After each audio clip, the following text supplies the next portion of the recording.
के लिए एक ही जुमला कि मौत आएगी, मरना ही है और बचने का तो कोई ऑप्शन ही नहीं है। हर चीज में कोई ना कोई इस्तिस्ना होता है, किसी का कोई शॉर्टकट रास्ता भी होता है, कोई पुल होता है, कहीं सुरंग होती है, कहीं बाईपास है, कहीं मिनी बाईपास है, कोई शॉर्टकट से निकल जाता है। मगर मौत के लिए न कोई बाईपास है, न कोई सुरंग है, न कोई पुल है, न कोई और रास्ता है। मौत के लिए सिर्फ एक ही जुमला कि मरना ही है। और जब मरना ही है मियाँ तो फिर डरना किस बात का? सच्ची बात, सच्ची बात। मरना है।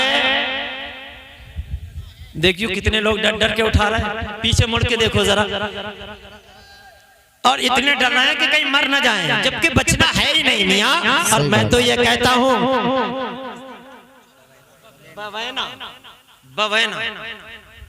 बवैना के लोगों और दीगर अतराफ के आने वाले या दीगर मेहमान हजरात, मैं आपको बता दूं, मरने के नाम पर हाथ उठाने के लिए आप गुरेज कर रहे हो, सोच रहे हो कि फैसला कल को करके बताएंगे, मशवरा करके बताएंगे, सोच के बताएंगे कि मरना है या नहीं मरना है। ऐसे डरने की जरूरत क्या है? मैं तो ये कहता हूँ जब कहा जाए मरना है तो फिर शान से कहा करो, शान और पान के साथ कहा करो, हाँ मरना है। अरे मरना ही है तो डरना क्या है? और याद रखो मरने में भी फर्क होता है। मैं तो ये कहता हूँ, कौन कहता है कि मोमिन मर गया? कैद से छूटा वो अपने। क्या बात है। नारे तकबीर, नारे रिसालत, नारे हैदरी, नारे गौसियत, मसलके आला हज़रत जिंदाबाद जिंदाबाद। माशाअल्लाह माशाअल्लाह, बहुत खूब। नहीं है, मोमिन मरता नहीं है, इंतकाल कर जाता है। इंतकाल में और मरने में फर्क है, याद रखना। इंतकाल कर जाता है, एक घर से दूसरे घर चला जाता है, एक घर से दूसरे घर चला जाता है। ये मरना, हमारा मरना इस अंदाज का है। कौन कहता है कि मोमिन मर गया, कैद से छूटा वो अपने घर गया? आप कहेंगे कौन सी कैद में था? फरीद भाई तो अच्छी खासे थे, ठीक ठाक थे, खाते कमाते थे। आप कहते हैं कि कैद से छूटा, आखिर वो कौन सी कैद में थे? कौन सी सजा थी उनके लिए? याद रखो, मदीने वाले आका फरमाते हैं, दुनिया मोमिन के लिए कैद खाना है, दुनिया मोमिन के लिए कैद खाना है, काफिर के लिए जन्नत है। अब आप कहेंगे हमारे लिए कैद खाना? हाँ हाँ, मोमिन के लिए दुनिया कैद खाना है। क्या मतलब? कि जिस तरह दुनिया में अगर कोई कैद खाने में होता है तो कैदी आदमी अपनी मंशा के मुताबिक नहीं खा सकता, अपनी मंशा के मुताबिक नहीं पहन सकता, अपनी मंशा के मुताबिक चल फिर नहीं सकता, अपनी मंशा के मुताबिक अपने जिंदगी के उसूल और ज़ाब्ते नहीं अपना सकता। उसका नशिस्तो बर्खास्त, उसका चलना फिरना, उसका खाना पीना अपनी मंशा और अपनी मर्जी से नहीं होता। कैदी कैद खाने में एक कैदी के लिए जो कानून होगा उसके मुताबिक करेगा। अब मुझे कह लेने दो, जब आका फरमाते हैं दुनिया मोमिन के लिए कैद खाना है, तो ऐ मोमिन कान खोल करके सुन ले, मनमानी जिंदगी मत गुजार, मनमानी जिंदगी मत गुजार, अपनी मनचाही जिंदगी मत गुजार। इसलिए कि ये दुनिया मोमिन के लिए जब कैद खाना है तो यहाँ शरीयत के कानून के मुताबिक जिंदगी गुजार ले। मतलब क्या है? अपनी मंशा के मुताबिक मत खा, मदीने वाले ने जिस तरह कहा है वैसा खा लो, जिस तरह पहनने का शरीयत ने हुक्म दिया वैसा पहन लो, जिस तरह चलने का हुक्म दिया शरीयत ने उस तरह चलो, जिस तरह बोलने का शरीयत ने हुक्म दिया उस तरह बोलो, जिस तरह खाने का शरीयत ने हुक्म दिया उस तरह खाओ। अगर इस कैद की जिंदगी में तुमने शरीयत के मुताबिक जिंदगी गुजार ली तो फिर मियाँ तुम यहाँ से जब जाओगे तो दुनिया ये कहेगी, कौन कहता है कि मोमिन मर गया? कैद से छूटा वो अपने घर गया। क्या बात है, माशाअल्लाह माशाअल्लाह, बहुत अच्छा, माशाअल्लाह। छूटा वो अपने घर गया। अब ये बताइए अपना घर है कहाँ? यहीं बैठे हैं। हाँ, कोई बवैना वाला कहेगा यही है, सैफनी वाला कहेगा यही है, संबल वाले कहेंगे यही है, और वो जमील भाई किधर है? पीछे हैं। आप है जमील, फरीद भाई के वाले हैं। बैठ जाइए, अल्लाह आपको सब्र अता फरमाए। आमीन आमीन। पर आपको आमीन। सब्र और अजर अता फरमाए। मैं अर्ज करूंगा, तवज्जो है आप लोगों की, अगर मैं आपसे पूछूं आपका घर कहाँ है तो हर आदमी अपने घर का एड्रेस देगा, अपने घर का पता देगा कि मेरा घर फला जगह है, फला बस्ती में है, फला मकाम पर है, फला मोहल्ले में है, फला शहर में है। हर फर्द यही कहता है। अभी मैं जमील भाई से पूछूं आपका मकान, तो ये अपने मकान के बारे में बताएंगे ये मेरा मकान है। और अगर मैं इनके दूसरे किसी बेटे से पूछूं तुम्हारा मकान, तो वो कहेगा ये मेरा मकान है। और अल्लाह इनको इनकी औलाद को औलाद दे, पोते वाले जब हो जाएं तो उनसे अगर पूछेंगे तेरा मकान, तो वो कहेगा मेरा मकान है। एक मकान है, दादा कह रहा है मेरा है, बाप कहता है मेरा है, पोता कहता है मेरा है, पर पोता कहता है मेरा है। मैं चक्कर में पड़ गया, या अल्लाह मकान एक है, दादा कहे मेरा, पोता कहे मेरा, बाप कहे मेरा, ये सब मेरा मेरा कर रहे हैं, आखिर ये है किसका? तो मुझे एक बड़ी अच्छी बात याद गई दोस्तों। मैं अपने बचपन में देखा करता था, एक फकीर हमारे यहाँ मांगने के लिए आता था जिसका नाम था जुम्मन फकीर। वो मांगने के लिए आया करता था, बड़ी अच्छी आवाज थी उसकी, बूढ़ा आदमी था, झोली डाल लेता और मोहल्ले में वो गा गा के मांगता था। कुछ शेर पढ़ता था, बच्चे लोग उसके पीछे पीछे हो जाते थे, बड़ा शोर हंगामा रहता था। हम भी बच्चों में कभी कभी शरीक हो गए, जब छोटे ही बच्चे थे, बहुत सारी भीड़ भाड़ कि जुम्मन फकीर साहब वो सुनाओ, कुछ सुनाओ, तो वो सुनाया करते थे, बड़ा अच्छा लगता था। उस वक्त वो एक दो शेर पढ़ते थे जो आज भी मुझे याद है। तो उस वक्त तो कुछ पल्ले तो पड़ता नहीं, बस अच्छी लगती थी आवाज के कुछ पढ़ रहे हैं। मगर आज जब उन शेरों पर गौर करता हूँ, उसके जुमले पर गौर करता हूँ, तो कसम खुदा की कलेजा मुंह को आने लगता है। बड़ी अच्छी बात कहता था जुम्मन फकीर, जो मैं आज बताने जा रहा हूँ। आज आप कहते हो ये मेरा मकान है, बाप कहे मेरा, दादा कहे मेरा, पोता कहे मेरा, मगर वो जुम्मन फकीर कहता था, क्या कहता था कि चुन चुन मैंने मगल उठाए, लाल कहे घर मेरा है। अल्लाह, लाल माने बेटा, अल्लाह अल्लाह। चुन चुन के मैंने मेहनत कर करके, मशक्कत कर करके मैंने तो मकान बनाया, मगर मेरा बेटा कहता है मेरा है। वो क्या कहता था? चुन चुन मैंने महल उठाए, लाल कहे घर मेरा गए।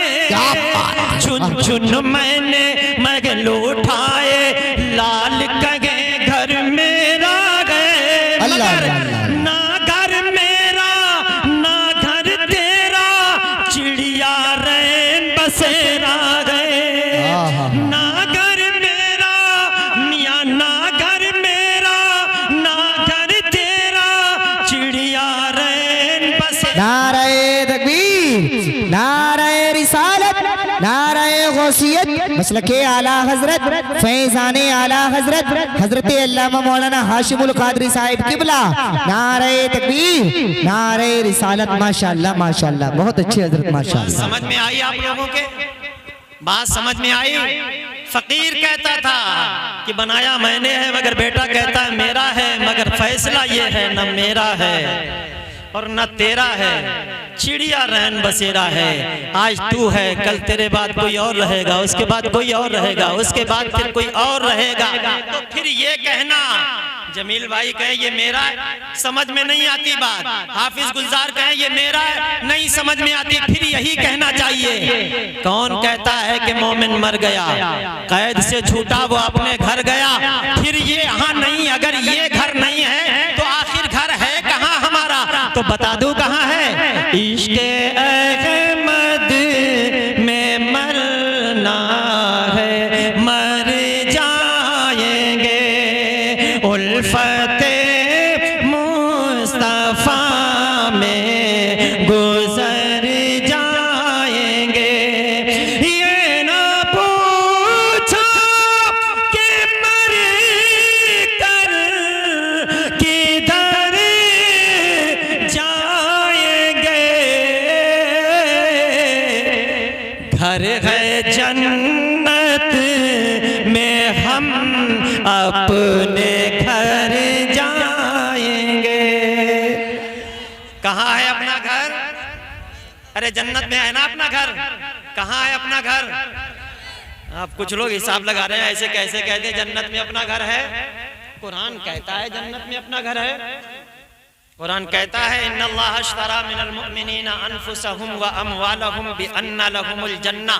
अल्लाह फरमाता है बेशक अल्लाह ने खरीद लिया मोमिनों की जानों को, मोमिनों के मालों को जन्नत के बदले में। ये जान किसकी दी? तो अल्लाह ने है, मगर कहलाती तो हमारी है ना। जान किसकी है? बोलो आप, कोई बात नहीं है। अगर कहीं मिस्टेक भी होगी ना तो हम कहीं कहेंगे नहीं कि बबैना के लोगों ने बताया नहीं था। जान किसकी है? अल्लाह की दी हुई है, मगर है हमारी ना, हमें दे दी तो हमारी हुई ना जान। ये माल किसका है? दिया अल्लाह ने है, मगर है किसका? हमारा। जान हमारी, माल हमारा, दिया अल्लाह ही ने है, मगर हमें दे दिया तो कहा जाओ जान तुम्हारी, माल तुम्हारा। अब उसके बाद देखो अल्लाह की रहीमी, देखो उसकी करीमी, देखो अब वो बाज़ारे मुस्तफ़ा में खरीद रहा है। सुभान अल्लाह। जान उसी ने दी, माल उसी ने दिया, फिर उसके बाद फरमा रहा है बेशक अल्लाह ने खरीद लिया। सुभान अल्लाह। अब अल्लाह खरीद रहा है, क्या क्या खरीद रहा है? मोमिनों की जानों को, मोमिनों के मालों को। काहे के बदले में? फरमाया बिअन्ना लहुमुल जन्नह। अल्लाह ने जन्नत के बदले में मोमिनों की जान को खरीद लिया और मोमिनों की माल को खरीद लिया गए। और बदले में क्या दिया? जन्नत। बोलो बदले में क्या दिया? जोर से बोलो, बदले में क्या दिया? जन्नत। अब आप लोग समझदार हो, दुकान पे कोई चीज मिसाल के तौर पर खरीदने जाओ, आप जाके कपड़े वाले की दुकान पे, मियां भाई एक जोड़ा कपड़ा दो, उसने कपड़ा दे दिया, आपसे क्या लिया? पैसा, है ना? पैसा आपने उसको दे दिया, कपड़ा आपको मिल गया। एक तकरीबे जहन के लिए बता रहा हूँ, हालांकि अल्लाह इस तरह के खरीदो फरोख्त से पाक है, मगर एक जहन बद देने के लिए आपने कोई चीज खरीदी, कपड़ा खरीदा, तो कपड़ा दुकानदार ने आपको दे दिया और पैसा खुद रख लिया। तो अब ये बताइए कपड़े का मालिक कौन? जिसने खरीदा। माशाल्लाह। जिसने खरीदा, कपड़े का मालिक कौन? जिसने खरीदा। और पैसे का मालिक कौन? जिसने बेचा। कपड़े की हिफाजत कौन करेगा? खरीदने वाला। पैसे की हिफाजत कौन करेगा? बेचने वाला। अब आप बिल्कुल जहन के करीब हैं, माशाअल्लाह, समझदार हैं। मैं आपके जहन से ये पूछना चाहता हूँ कि जब कपड़ा खरीदने वाले ने कपड़ा खरीदा, हिफाजत की जिम्मेदारी भी उसी की भी है। अगर वो संभल से लेकर चला, रास्ते में थैली गिरा दे और वापस पलट के जाए बजाज की दुकान पर, मियाँ वो कपड़ा जो खरीदा था वो तो कहीं गुम हो गया, दोबारा से दो। कहा कितनी बार भी ले लो, मगर हर बार पेमेंट करनी पड़ेगी। जी यही होगा ना? कपड़ा जाए कर दिया तो जिम्मेदार तुम हो। अब मुझे कह लेने दो, अल्लाह फरमा रहा है मैंने मोमिनों की जानें खरीद ली, मोमिनों की मालों को खरीद लिया, बदले में जन्नत दी। तो अब जन्नत की हिफाजत कौन करेगा? जी हाँ बोलिए जरा, जन्नत की हिफाजत कौन करेगा? हम। और जान और माल की हिफाजत का जिम्मेदार खुदा है। जब उसने जान खरीद ली तो जान उसकी, माल खरीद लिया तो माल उसका, हमें बदले में जन्नत मिली है। जमील भाई, बेटा आपका चला गया, परवाह मत करना, इसलिए कि जान खुदा ने खरीद ली, माल खुदा ने खरीद लिया। जब उसने खरीदा है तो वही उसका मालिक है, उसने तो बदले में जन्नत दी है। ऐ मेरे भाइयों बुजुर्गों, अब तुम अपने जान की परवाह मत करो, माल बचाने की फिक्र मत करो, तुम तो अपनी जन्नत बचाने की फिक्र। नारे तकबीर, नारे रिसालत, नारे गौसियत, मसलके आला हजरत, फैज़ाने आला हजरत करो। जन्नत बचाने की फिक्र करो, जान की परवाह मत करो, माल की परवाह मत करो। क्या तुमने देखा नहीं, आप आज से 1400 साल पीछे पलट कर चलो, जन्नत को जब मुस्तफा अल्लाह ने बेच दिया और जान और माल खरीद लिए मोमिनों के, तो यही तो वजह थी कि सहाबाए किराम कभी ताकत से नहीं घबराए, कभी ताकत से नहीं घबराए, कभी पावर से नहीं घबराए, कभी तादाद से नहीं घबराए। 313 है, निहत्ते हैं, खजूर की टहनी पकड़ के तलवार वालों के मुकाबले में जा रहे हैं। अक्ल कहती है हाशिमुल कादरी, ए सहाबिये रसूल, तलवार का मुकाबला तलवार से होता है, बंदूक का मुकाबला बंदूक से होता है, छड़ी का मुकाबला छड़ी से होता है। आखिरकार इस तलवार के मुकाबले में खजूर की टहनी लेके खड़े हो, ये कोई अगली बात है? तो उन्होंने कहा नहीं नहीं, तुम समझ नहीं पा रहे हो। हमने देखा जंगे बदर में 313 गए, 1000 से टकरा गए। जंगे ओहद में 1000 है, 10,000 से लड़ गए। करबला में देखो 72 हैं, 22,000 से लड़ गए। मामला समझ में नहीं आता, आखिर ऐसा क्यों? क्या तुम्हें अपनी जान प्यारी नहीं लगती?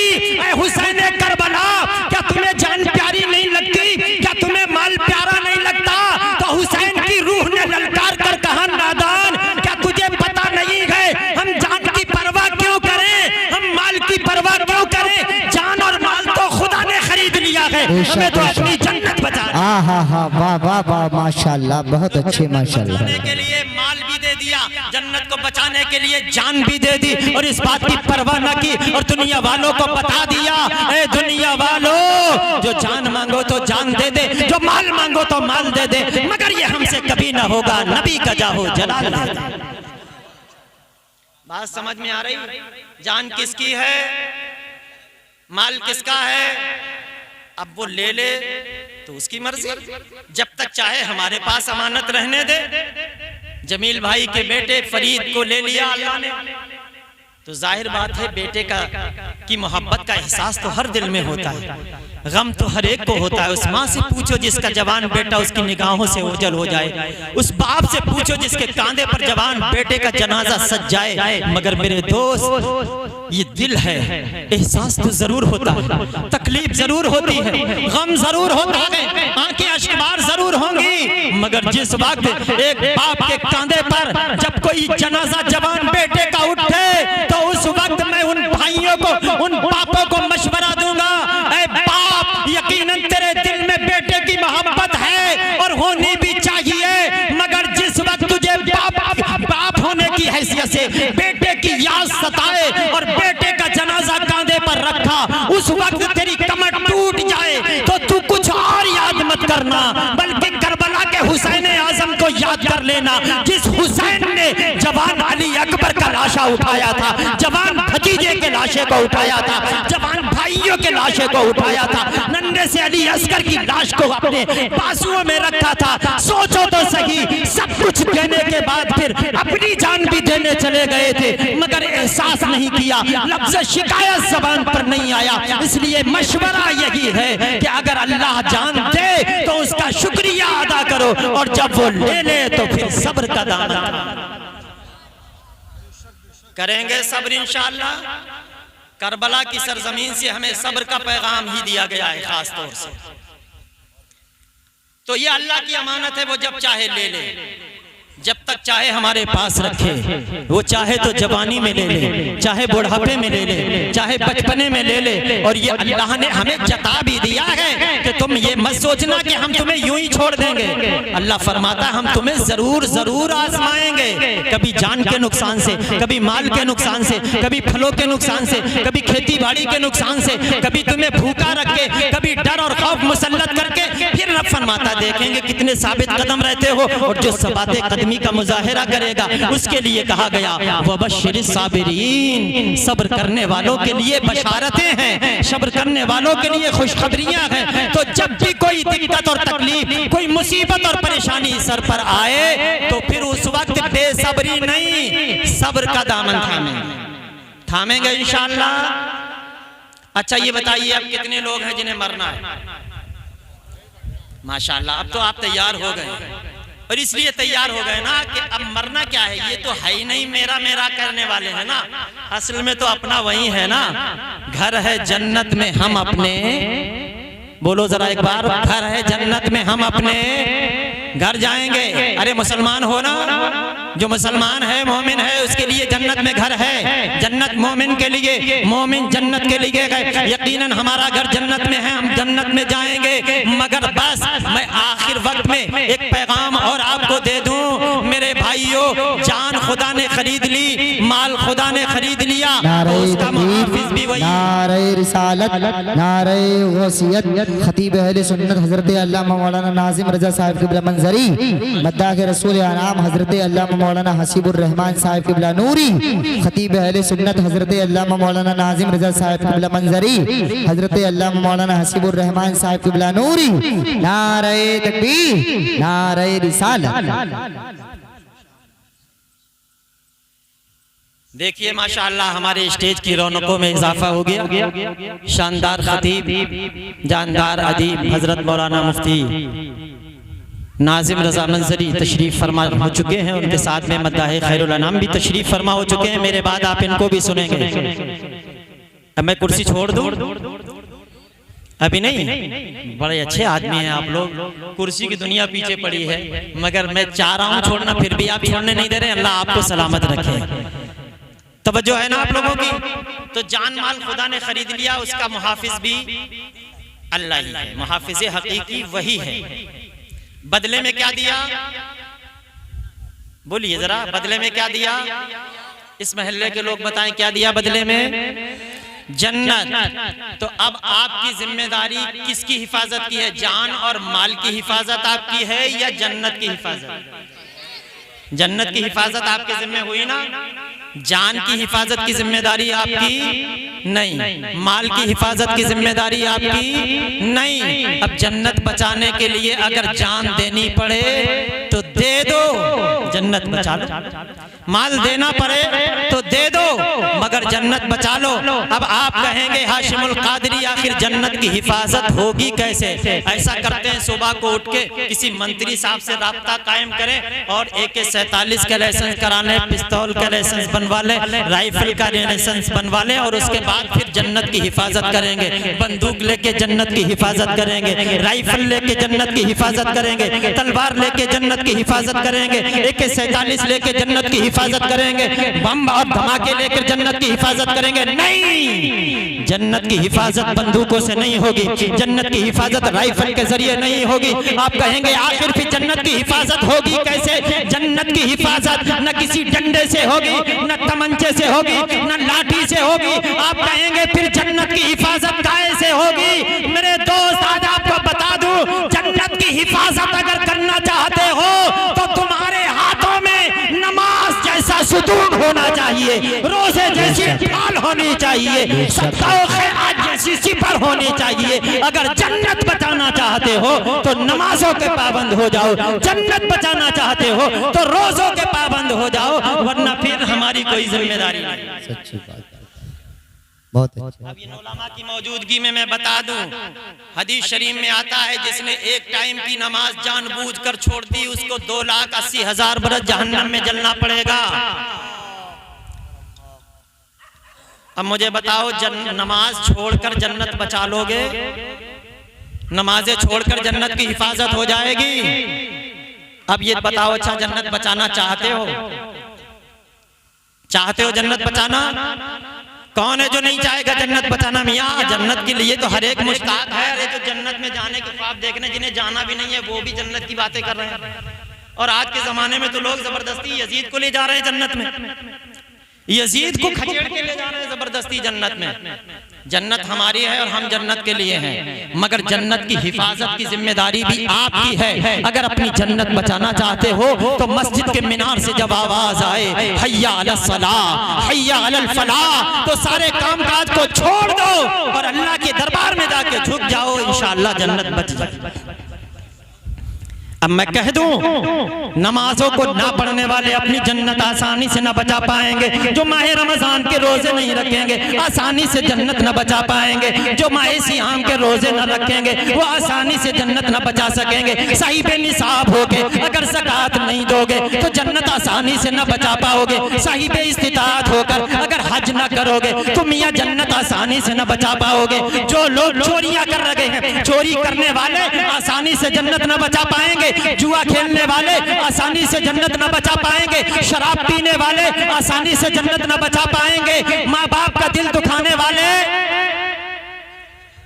आसानी से जन्नत न बचा पाएंगे। पड़ोसियों का हक मारने वाले आसानी से जन्नत न बचा पाएंगे। मियाँ मुसलमानों, एक दूसरे का हक मारकर जन्नत न बचा पाओगे। मजदूरों की मजदूरियां हड़पोगे तो आसानी से जन्नत न बचा पाओगे। अगर जुआ खेलोगे आसानी से जन्नत न बचा पाओगे। शराब पियोगे तो आसानी से जन्नत न बचा पाओगे। जिनाकारी करोगे तो आसानी से जन्नत न बचा पाओगे। हराम खोरी करोगे तो आसानी से जन्नत न बचा पाओगे। और मुझे कहने दो, नबी कौनैन की सुन्नतों को अगर पामाल करोगे तो आसानी से जन्नत न बचा पाओगे। जन्नत में जाना चाहते हो तो मुस्तफा प्यारे के मुती और फरमा बरदार बन जाओ। जब तुम आका के उस्वा के मुताबिक जिंदगी गुजारोगे, गुलामे रसूल बन के जिंदगी गुजारोगे, तो फिर ये कहने में हक बजानिब होगे कि तुझसे और जन्नत से क्या मतलब, वहाँ भी दूर हो। अरे हम रसूलुल्लाह के जन्नत रसूलुल्लाह की, हम रसूलुल्लाह के जन्नत रसूलुल्लाह की। बचाएंगे इंशाअल्लाह जन्नत, तो चेहरों पर दाढ़ियां सजाइए। नबी की सुन्नत के बारे में हदीस शरीफ में आया है, मन ज़य्या सुन्नती व हुर्रिमत अलैहि शफाअती। आका फरमाते हैं जिसने मेरी सुन्नत को ज़ाय कर दिया उसके लिए मेरी शफाअत हराम। मामूली मत समझो। दाढ़ियों को छील छील कर नालियों में बहाने वालों, अगर नबी की शफाअत से अपने आप को महरूम करना चाहते हो तो जो चाहो करो शौक से। और अगर नबी की शफाअत के तलबगार हो तो आकाए करीम की सुन्नतों को अपना लो। इस्लामी लिबास से बेतन करो, आकाए करीम के उस्वा के मुताबिक जिंदगी गुजारो। और बस आखिर में एक पैगाम और देके जाऊंगा, अगर इजाजत हो तो मैं ये पैगाम भी आप तक पहुंचा दूं, क्योंकि ये मौत से मुताल्लिक मेरी गुफ्तगू चल रही है। आज हमारे समाज में, हमारे माहौल में, हमारे माशरे में एक बड़ी बीमारी ये पैदा हो गई कि हम लोग जनाजे में जाते हैं और बड़ी तादाद में लोग इकट्ठा होते हैं। अजीज भी जा रहे हैं, रिश्तेदार भी जा रहे हैं, ऐसी जो अकरबा भी जाते हैं, रिश्तेदार जा रहे हैं, सुनने वाले जा रहे हैं, दोस्त अहबाब जा रहे हैं, पड़ोसी जा रहे हैं, कुनबे कबीले के लोग जनाजे में जाते हैं। और जाने में हाल क्या होता है, इधर से जनाजा चला, बड़ी भीड़ भाड़ है, जंबे गफीर है, एक इज्तिमाए अजीम है। लेकिन जैसे ही जनाजा नमाज जनाजा के लिए रखा जाता है और इमाम साहब कहते हैं सफ़े बना लो, तो पता चला एक टोली उधर खड़ी है, एक टोली उधर खड़ी है, एक टोली उधर खड़ी है। कुछ लोग कब्रिस्तान के दरवाजे पर पहुंच गए, कुछ लोग कब्र तक पहुंच गए, कुछ साइड से खड़े हो गए। मैं आपसे पूछना चाहता हूं मेरे भाई, आप जनाजे में शिरकत करने के लिए गए थे तो असल शिरकत का तो मतलब यही था ना कि आप नमाज़े जनाजा में शरीक होते। मगर ये दाएं बाएं इधर उधर जो लोग खड़े हुए हैं, क्या वो मुसलमान नहीं है? मुसलमान ही होते हैं ना, वो मुसलमान ही होते हैं, इसी सोसाइटी से मुताल्लिक, इसी समाज के हैं, इसी माशरे के हैं, इसी माहौल के हैं। मुसलमान कहलाते कलमा गो हैं, मगर कोई उधर खड़ा है, कोई उधर खड़ा, कोई उधर खड़ा है। और बाज़ औकात ऐसे भी मनाजिर सामने आए हैं कि बाप का जनाजा रखा हुआ है मसहरी में, इमाम साहब मुसल्ले पर खड़े हुए हैं और मियाँ सफ़े बन चुकी है। अब इमाम साहब को लोग बार बार कह रहे हैं इजाजत ले लो। इमाम साहब से लोग कहते हैं, ये मसला भी सुन लो गौर से, इमाम साहब से कहा जाता है इजाजत ले लो, तो इमाम हजरात से भी मैं माजरत के साथ अर्ज करूंगा, इमामे महल्ला को वली से इजाजत की जरूरत नहीं है, अगर वो वली इमामे महल्ला से अफजल नहीं है, और अक्सर अफजल होते ही नहीं। मय्यत जिस इमाम के पीछे नमाज पढ़ रहा है वो वली से मुकद्दम है, लिहाजा इमामे महल्ला को घर वालों से इजाजत लेने की जरूरत नहीं है। बेटा वहां खड़ा वो दूर, इजाजत दे दो अब्बा की नमाज पढ़ाए। हाँ हाँ इमाम साहब पढ़ाइए। नाहंजार बेटे तो है तेरी जिंदगी पर, जिस बाप ने तुझे खून पसीने की कमाई खिला खिला के जवान किया था, परवान चढ़ाया था, तेरे लिए दिन को दिन नहीं समझा, रात को रात नहीं समझा, और आज जब उसका जनाजा मसहरी में रखा है, इमाम मुसल्ले पर है और तू बगलों में हाथ दबाए हुए दूर खड़ा है। अफसोस है ऐसी औलाद पर, ऐसी नालायक औलाद पर अफसोस है कि जो अपने बाप के जनाजे में भी शिरकत नहीं कर सकती। मेरे दोस्त कहाँ जा रहे हो तुम? इसमें कसूर सिर्फ औलाद ही का नहीं है, कुछ कसूर आपका भी है। है। अगर आपने इस औलाद को, अपने इस बेटे और बेटियों को, आपने इस बेटे को दीन की तालीम दिलाई होती, दीन की समझ दी होती, दीन की तरबियत दी होती, तो आज ये बगलों में हाथ डाल के दूर ना खड़ा होता। अगर आपने इसको नमाज के मसाइल और जरूरियात दीन का इल्म दे दिया होता तो ये यहाँ नहीं बल्कि मुसल्ले पर खड़ा होता और अपने बाप की नमाज जनाजा पढ़ा रहा होता। मगर बेटा भी दूर खड़ा है, तो इसलिए अब जरूरत नहीं। और मुक्तदी लोगों से भी कहूंगा कि बार बार इमाम साहब को मत दिया करो, इजाजत ले लो, इजाजत ले लो। इमाम साहब खुद मुख्तार है इस मामले में, ठीक है, ये मसला याद रखिएगा। अब मैं ये याद कर रहा था कि वो लोग जो दाएं बाएं इधर उधर खड़े हो जाते हैं, मैं उनसे बड़े अदब से पूछना चाहता हूं कि आखिर नमाज में शरीक क्यों नहीं होते? आप लोग जवाब दीजिए। जो लोग दाएं बाएं इधर उधर खड़े हो जाते हैं कब्रिस्तान में, नमाज जनाजा में शरीक नहीं होते, उनके शरीक ना होने की वजह क्या होती है? बेटा एक आदमी को और पिला दो, उसके बाद फिर जर रख दो, थोड़ी देर बर्दाश्त करो। आप लोग है हिम्मत बर्दाश्त करने की? मुहर्रम का महीना चल रहा है, करबला वालों ने 3 दिन तक नहीं पिया, प्यासे रहे, भूखे रहे, लाशों पे लाशें उठाते रहे। क्या हम उनकी मोहब्बत में थोड़ी देर प्यास बर्दाश्त नहीं कर सकते? करेंगे ना इंशाल्लाह। तो मैं पिला रहा हूं, पहले उसे पी लीजिए आप। अब आप कहेंगे हाशिमुल कादरी झूठ भी बोलता है आदमी, मगर इतना सफेद झूठ कि ना हाथ में कोई जग है, ना क्या प्याला है, ना कटोरी है, ना कप है, ना गिलास है। आप कह रहे हैं मैं पिला रहा हूं, ऐसा भी कोई पिलाना होता है? तो सुनो मेरे दोस्त, पीने पीने का अंदाज जुदा होता है और पिलाने पिलाने का अंदाज भी जुदा होता है। ये भाई जो पिला रहा था वो जग और गिलास के जरिए पिला रहा था, मैं जो पिला रहा हूं उसकी शान ये है कि तैबा से मंगाई जाती है,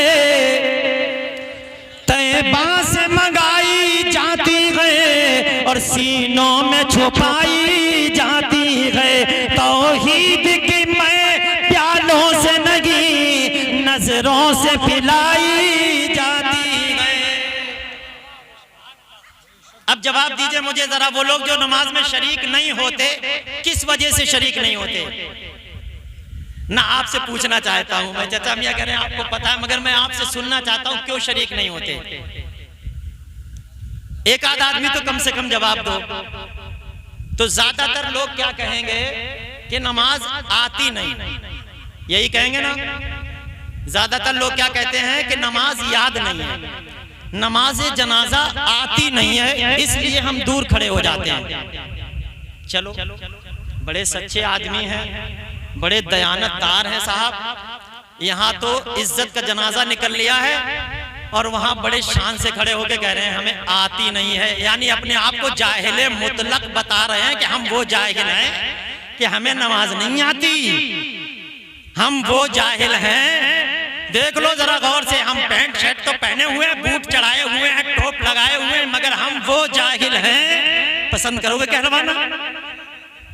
बुरा मत मानिएगा, हम वो जाहिल हैं जिन्हें नमाज जनाजा नहीं आती। मैं कहूँगा माशाअल्लाह आप लोग बड़े इंसाफ परवर हैं कि आपको आती नहीं तो आप नमाज जनाजा में शरीक नहीं हुए। बहुत अच्छा, नहीं आती तो शरीक नहीं हुए, कोई बात नहीं है, मगर एक जुमला दे के जा रहा हूँ मेरे भाइयों, अगर सच्चाई हो तो कबूल कर लीजिएगा वरना मुझे वापस दे दीजिएगा। मैं पूछना चाहता हूँ, ये वो लोग जो जनाजे की नमाज में शरीक नहीं होते सिर्फ इस बुनियाद पर कि हमें नमाज जनाजा आती नहीं, वो कब्रिस्तान के बाहर दाएं बाएं खड़े हो जाते हैं, मैं उनसे गुजारिश करूंगा और ये पूछूंगा, मियां अगर नमाज जनाजा नहीं आती तो क्या जुमे की नमाज पूरी याद है? जुमे की नमाज पक्की याद है? उनसे पूछूंगा जो जनाजे की नमाज में दाएं बाएं खड़े होते हैं, उनसे पूछूंगा क्या जुमे की नमाज पक्की याद? क्या ईद बकरीद के दिन नमाज का मामला आता है, पूछूंगा क्या ईद बकरीद की नमाज पक्की याद है? वो लोग जो नमाज जनाजा में शरीक नहीं होते, मैं उनसे कहूंगा मेरे दोस्त अगर तुम्हें नमाज जनाजा याद नहीं है तो ये बात पक्की है, तुम्हें ना जुमे की नमाज भी याद नहीं, ईद की नमाज याद नहीं। और जुमे के दिन मस्जिद के बाहर खड़े हुआ करो और ईद वाले दिन ईदगाह से बाहर खड़े हुआ करो, ये कह के हम इसलिए नमाज में नहीं आ रहे कि हमें ईद की नमाज याद नहीं। जुमे के दिन मस्जिद से बाहर खड़े हुआ करो ये कह के कि हमें जुमे की नमाज याद नहीं। तुम्हें जुमे की याद है, ईद की याद है, तो फिर मैं कहूंगा अगर तुम जुमे की नमाज पढ़ सकते हो और याद है तो फिर नमाज जनाजा भी आराम से पढ़ सकते हो। नमाज जनाजा में क्या पढ़ा जाता है आप देखिए, नमाज जनाजा में 2 फर्ज हैं, खड़ा होना फर्ज है और 4 तकबीरें कहना फर्ज है। खड़े हो सकते हो आप लोग? अरे खड़े तो होते ही हैं वो लोग। खड़ा होना फर्ज और 4 बार अल्लाह अकबर कहना फर्ज। अब आप खड़े तो हो ही सकते हैं। रहा मामला पढ़ा क्या जाता है, तो पहली तकबीर के बाद सना पढ़ा जाता है। अगर आपको सना याद नहीं है तो फिर आप जुमे की नमाज भी मत पढ़ा करो। जुमे का इसलिए कह रहा हूं मैं कि जुम्मे के ही नमाजी हैं ज्यादातर, इसलिए कह रहा हूं। अगर सना आपको याद नहीं तो फिर नमाज जुमा में जाके क्या पढ़ते हो? आप कहोगे कि वो एक जुमला है जो याद नहीं। चलो वो जुमला आपको याद नहीं, मत पढ़ा करो। यहाँ अहले इल्म हजरात तशरीफ फरमा है। वह जल्ला सनाऊ का जो सरवाना में पढ़ा जाता है, अगर नहीं पढ़ोगे तो नमाज जनाजा में कोई कमी वाक़ई नहीं होगी, नमाज हो जाएगी। सना याद है? अरे सुभाना कल्ला याद है? कितने लोगों को नहीं याद है? चलो ये मत बताओ। अच्छा सुभाना याद है ना? अच्छा अच्छा। अब सना के बाद जब तकबीर कह दी उसके बाद फिर क्या पढ़ा जाता है? दुरूद शरीफ पढ़ी जाती है, दुरूद इब्राहिमी, अल्लाहुम्मा सल्ली और अल्लाहुम्मा बारिक, ये पढ़ी जाती है। वो तो आपको याद ही होंगी, याद है ना? अरे जब नमाज जुमा की पढ़ने जाते होगे तो तहियात के बाद वो दुरूद पढ़ते हो नहीं पढ़ते हो? या ऐसे ही टरका रहे हो मामला? दुरूद पढ़ते हो ना, दोनों दुरूदें पढ़ते हो, तो आप उसमें जो जुमला वसल्लमता और वतरहमता बढ़ाया जाता है, अगर वो याद नहीं है तो चलेगा, वही दुरूद पढ़ लो जो नमाज में पढ़ते हो। फिर आप कहोगे कि चौथी तक आप तीसरी तकबीर के बाद दुआ पढ़ी जाती है, अल्लाहुम्मा अग़फ़िर लि हय्यिना व मय्यितिना व शाहिदिना व गायबिना व सगीरिना व कबीरिना। लंबी चौड़ी दुआ है, वो तो हमें आती नहीं। तो मैं कहूँगा मेरे दोस्त, आप नमाज में अल्लाहुम्मा रब्बना आतिना फिद दुनिया हसना व फिल आखिरति हसनतम व क़िना अज़ाबन नार, ये तो पढ़ते होगे, पढ़ते हो ना? मैं आज जिम्मेदार स्टेज से आपको बताऊं मेरे भाई, अगर जब तक आपको दुआ नहीं याद है जनाजे की तो उसमें आप सुबह यही पढ़ लिया करो, रब्बना आतिना फिद दुनिया हसना, नमाज हो जाएगी, कोई कमी वाक़ई नहीं। ये भी नहीं याद है तो कुल वल्लाह शरीफ पढ़ लिया करो दुआ की नियत से, नमाज हो जाएगी। अब मुझे बताओ, क्या ये उज्र आपका बाकी रह गया कि अब नमाज नहीं आती हमें? अगर अब भी ये कहो तो फिर जुमे के दिन इमाम साहब ऐलान कर दिया करो, जिन्हें नमाज याद नहीं है बाहर चलो, ईदगाह में से भी निकालो, बाहर के बाहर खड़े हो तुम, वो हो जो तुम्हें नमाज याद नहीं है, तो सब दाल आटे का पता चल जाएगा। इसलिए बात हंसने की नहीं है मेरी कौम, ये बात रोने की है। हमारी कौम, मुसलमान का जनाजा, भाई का जनाजा, बाप का जनाजा, रिश्तेदार का जनाजा, और तुम जेंटलमैन पड़े हुए खड़े हो वहाँ, आखिर तुम हो कौन? आज के बाद ये तय कर लो, जब भी किसी मुसलमान सुन्नी के जनाजे में जाएंगे इंशाअल्लाह नमाज में भी शरीक होंगे। वादा करो, हाथ उठा के वादा करो, ऐ अल्लाह तेरे बंदे तेरे महबूब की महफिल में बैठकर ये वादा कर रहे हैं, हाथ उठा रहे हैं, मुझसे तो ये छुप सकते हैं मगर तुझसे नहीं छुप सकते। आज के बाद ये जिस जनाजे में शरीक होंगे इंशाअल्लाह नमाज में भी शरीक होंगे। करेंगे शिरकत? इंशाअल्लाह शिरकत करेंगे ना? और मालूम है नमाज में शिरकत करने के फायदे क्या हैं? कभी कभी पढ़ने वाले का काम बन जाता है और कभी जिसकी नमाज होती है उसका काम बन जाता है। इस मामले में बहुत कुछ बयान किया जा सकता है मगर मैं ज्यादा तूल ना देके बस ये बता दे रहा हूँ, हजरत बाकी बिल्ला का नाम सुना होगा आपने। हजरत बाकी बिल्ला अल्लाह के वली हैं, सिलसिला नक्शबंदिया के बहुत बड़े बुजुर्ग, और उनकी बुजुर्गी का इससे भी अंदाजा लगाया जा सकता है। हजरत शेख अहमद सरहिंद शरीफ में जिनका मजार है, मुजद्दिद अल्फसानी के पीर हैं आप। सुभान अल्लाह। आपके इंतकाल का वक्त करीब आया बहुत जल्दी से। आपने अपने मुरीद से कहा, ए मुरीद फला महल्ले में जाओ दिल्ली के, और वहां पर फला मकान के करीब एक आदमी रहता है, उसे बुला के ले आओ। वो गया, मुरीद बुला के ले आया। अब जिसे बुला के लाया था मालूम है ये कौन था? ये कफन चोर था। कौन? कफन चुराया करता था। हजरत ने इसे बुलवा लिया। जब वो आ गया तो हजरत ने दीगर मुरीदों से कहा कि भाई तुम लोग अपना अपना काम देखो, मैं जरा बात कर लूं, कुछ खास बात करनी है। उस कफन चोर को आपने करीब बुलाया, और ये नहीं कहा कफन चोर, उसे करीब बुला के आपने फरमाया, जनाब तवज्जो है ना आप लोगों की? अरे कोई खतरा होगा तो मैं बता दूंगा, आप परेशान क्यों? जरा इधर देखिए, मेरी तरफ जरा मोहब्बत से कहिए सुभान अल्लाह। कफन चोर को बुला के हजरत ने फरमाया, अगर कोई मरने से पहले अपने कफन की कीमत तुम्हें दे दे तो फिर मरने के बाद तो उसे परेशान नहीं करोगे? जब इतना सुना तो वो तो साहब बगले झांकने लगा, ऐसे करके जैसे ये एहसास दिलाने लगा कि ऐसा कुछ नहीं, हम ऐसे नहीं हैं। तो हजरत बोले, हमसे भी वो छुपेंगे, ऐसे कहाँ के हैं? जलवे मेरी निगाह में कोनो मका के हैं। हमसे छुपोगे तुम, हमें नहीं मालूम। तुम कफन चोरों में जानता नहीं, मैं तुम्हें बचपन से पहचानता हूँ, कितने मुर्दों को नंगा किया है तुमने।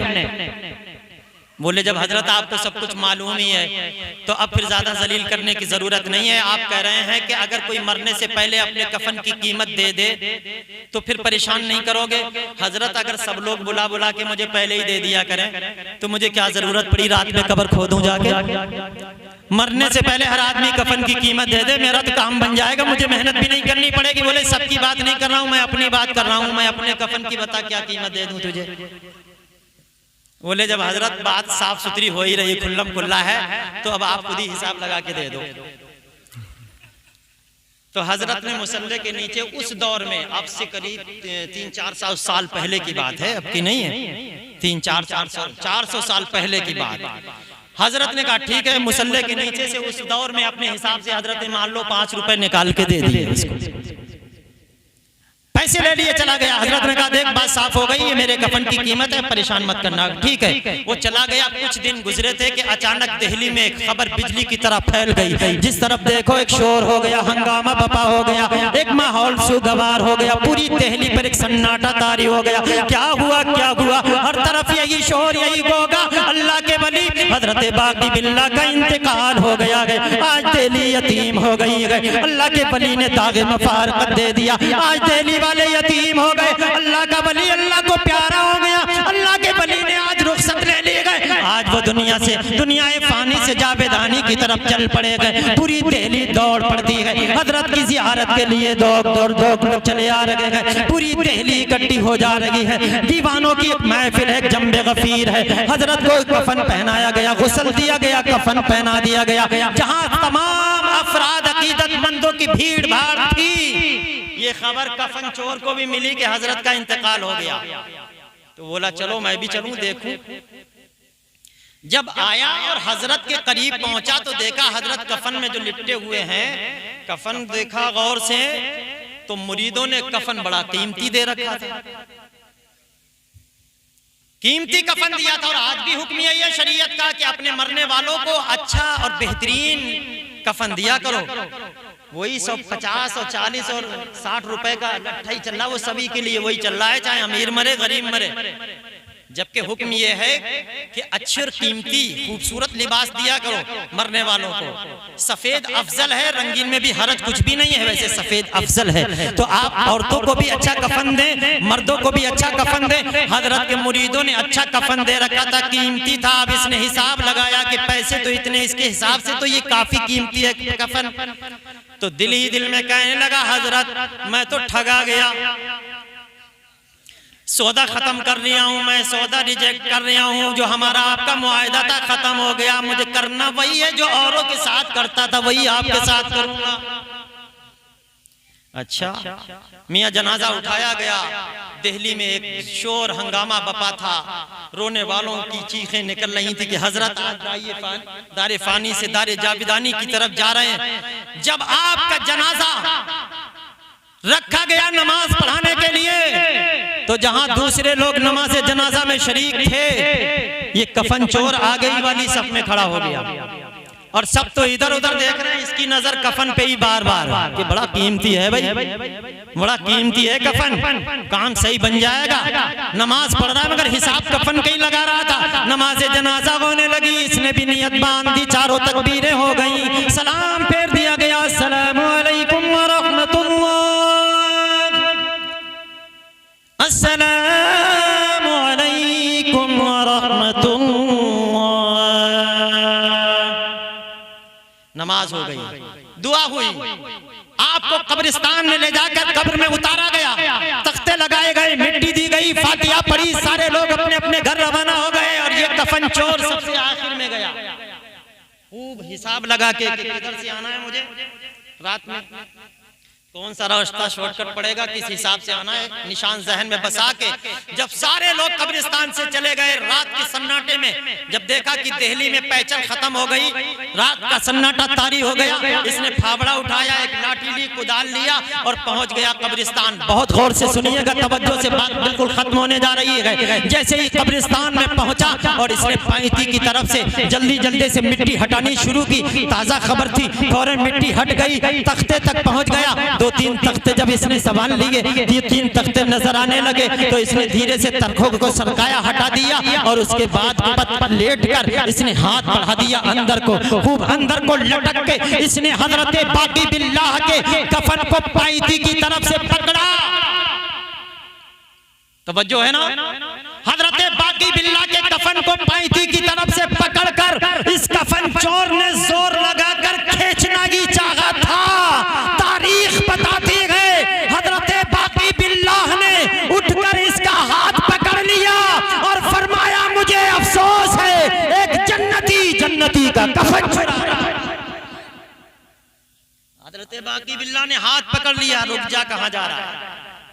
मियां पसीने आ गए, औसान खता हो गए, दिल दिमाग कंट्रोल से बाहर हो गया। आज तक कभी किसी ने एहतजाज नहीं किया, चाहे किसी का भी कफन उठाया, किसी ने टस से मस नहीं किया। आखिर मामला क्या है? कफन चोर का हाथ पकड़ लिया हजरत बाकी बिल्लाह ने। अब हाथ जब पकड़ा तो कहने लगे, क्या कहते, मुझे अफसोस है, एक जन्नती का कफन चुरा रहा है। मियां कुछ देर के लिए इसके औसान खता हो गए, कुछ देर के बाद संभाला लिया, अपने आप को संभाला। हजरत हाथ पकड़े हुए थे, इसने वही हाथ पकड़े हजरत के, वहां इस्तिफसार कर दिया, सवाल किया, हजरत आपने जो जुमला कहा है, अफसोस तो मुझे इस बात पर है, हैरत इस बात पर है कि आज तक किसी मुर्दे ने एहतजाज नहीं किया, आपने हाथ पकड़ लिया, इस पर भी मुझे हैरत है। और हैरत पर हैरत ये, आप ये कह रहे हैं जन्नती का कफन चुरा रहा है। अगर आप ये कहते जन्नती का कफन दोज़खी चुरा रहा है तो ऐसा सही था। मुझ जैसा कफन चोर कब से जन्नती हो गया? कितने मुर्दों को मैंने नंगा किया। आप जन्नती हैं, आप अल्लाह के वली हैं, आपका जन्नती होना मुसल्लम, मगर मुझ जैसा कफन चोर कैसे जन्नती हो गया? हजरत बात समझ में नहीं आ रही, हजम नहीं हो रही है।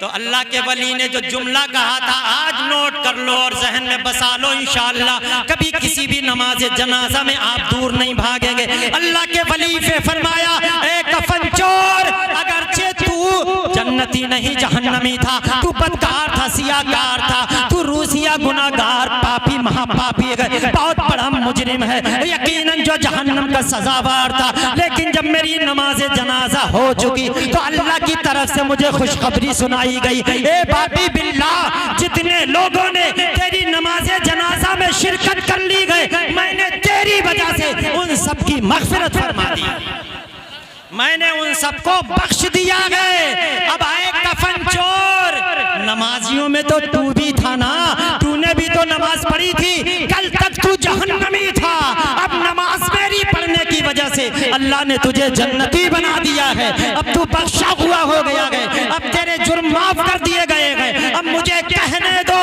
अगर कफन चोर एक अल्लाह के वली की जनाजे में शिरकत कर ले तो जहन्नमी होकर जन्नती बना दिया जाता है, तो क्यों ना हम इस बात में रहे, कोशिश में रहे। क्या मालूम ये मरने वाला अल्लाह के नजदीक कौन है? अगर नमाज में शरीक हो गए और अल्लाह ने इसकी वजह से बशारत दे दी तो अपना काम बन जाएगा। और कभी कभी ऐसा होता है, नमाज जनाजा में शिरकत करने वाला कोई अल्लाह का नेक बंदा होता है, अगर वो बख्शा हुआ है तो उसकी वजह से मरने वाले का काम बन जाता है। फायदे से खाली नहीं है, आमों के आम है, गुठलियों के दाम है। आज अहद कर लो, इंशाअल्लाह जब जब जनाजे में जाएंगे नमाज में जरूर शिरकत करेंगे। ये पैगाम आपने सुन लिया ना। बातें तो बहुत कुछ करने की हैं, मगर चूंकि अब एक और खतीब तशरीफ फरमा है, इनको आप सुनेंगे और इंशाअल्लाह कोई मौका आया तो फिर याद कीजिएगा। हाफिज मोहम्मद गुलजार साहब, अल्लाह इन्हें गुलजार बना के रखे, ये फूलों का बाग है, सुभान अल्लाह। इनकी खुशबू से अल्लाह लोगों के मशाम जा को मुअत्तर फरमाए, इनके इल्म में अमल में बरकतें अता फरमाए। और मैं चलते चलते यही दुआ करूंगा, अल्लाह फरीद भाई की मग़फ़िरत फरमाए, उनके तमाम घर वालों को सब्र अता फरमाए। मैंने जो कुछ अर्ज किया बतक़ाज़ाए बशरियत कोई गलती खामी कोताही हो गई हो, अल्लाह माफ़ फरमाए। मेरी पूरी गुफ्तगू का निचोड़ और लुब्बे लुबाब यही है, ऐ मुसलमानों, रसूलुल्लाह के वफादार बन जाओ, सच्चे पक्के मुसलमान बन जाओ, चेहरों पर दाढ़ियां सजा लो, इस्लामी लिबास पहनो, बालों में ये तराश खराश खत्म कर दो जो आज दुनिया भर के लुच्चे लफंगे कर रहे हैं। सीधे साधे शराफत वाले बाल रखो जो पैगंबर के रखे हैं। अगर बाल बड़े रखने का शौक है तो जुल्फे रखा लो, अल्लाह की कसम शौक भी पूरा हो जाएगा, बाल भी बढ़ जाएंगे। मगर तुम तो गुंडों की नकल करने के चक्कर में पड़ गए हो ना, वो लुच्चे लफंगे जो करेंगे वो करना है तुम्हें, उसके करने से तुम्हारा हश्र भी उन्हीं के साथ होगा। अगर खैर चाहते हो, भलाई चाहते हो तो अपने मुस्तफा की नकल कर लो, इंशाअल्लाह दुनिया में इज्जत पा जाओगे, आखिरत में जन्नत पा जाओगे। बस मैं यही कह के गुजर जाऊं मेरे दोस्त, मिशन ये बना लो, मामूल ये बना लो, हालात कैसे ही हो, माहौल कैसा ही हो जाए, चाहे दुनिया कुछ भी कहे, मगर तुम्हारा एक ही नारा हो, एक ही आवाज हो, एक ही ललकार हो, एक ही पुकार हो। वो पुकार क्या हो जो करबला में हुसैन ने लगाई थी कि मुन बोल बोल से बगैर गाल नशे मन न छूटेगा, और बरक़े तपा के खौफ से गुलशन न छूटेगा।